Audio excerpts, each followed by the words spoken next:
So monsoon season వచ్చేసరికి ఏంటి అంటే mosquitoes number of mosquitoes population పెరుగుతుంది.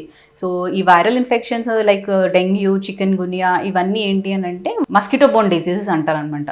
సో ఇవన్నీ కూడా even malaria, so mosquito bite వల్ల వచ్చే ఇన్ఫెక్షన్సే ఇవన్నీ మాన్సూన్ సీజన్లోనే ఎక్కువ పెరుగుతాయి. సో దానిలో ఏంటి అంటే మనం మాన్సూన్ సీజన్లో కొంచెం మస్కిటోస్ నుంచి ప్రివెంటివ్ మెజర్స్ తీసుకుంటే ఇన్ఫెక్షన్ రావడం కొంచెం తగ్గుతుంది అనమాట.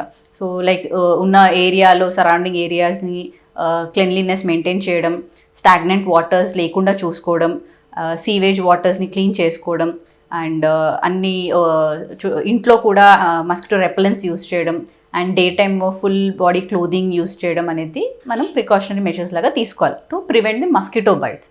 అలా కాకుండా జనరల్ ఇమ్యూనిటీ పెంచడానికి కూడా రెగ్యులర్ సీజనల్ ఫ్రూట్స్ తీసుకోవడం అండ్ ఫ్రెష్ ఫుడ్ తీసుకోవడం చాలా ఇంపార్టెంట్. ఎందుకంటే ఈ సీజన్లో ఏంటి అని అంటే చాలా food Born and water Born infections కూడా చూస్తూ ఉంటాం, లైక్ టైఫాయిడ్ కూడా.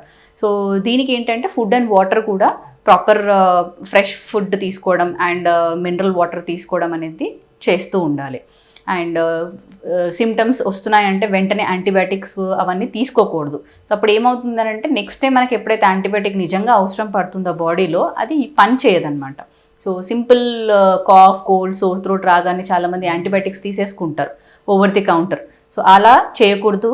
అండ్ ఇమ్యూనిటీ పెంచుకోవడానికి మనం ఫ్రెష్ ఫుడ్ తీసుకోవాలి, రెగ్యులర్ సీజనల్ ఫుడ్స్ తీసుకోవాలి, లిక్విడ్స్ మెయింటైన్ చేసుకోవాలి, అండ్ హౌస్ అండ్ సరౌండింగ్ కమ్యూనిటీలో కూడా శానిటేషన్ అనేది మెయింటైన్ చేసుకోవాలి.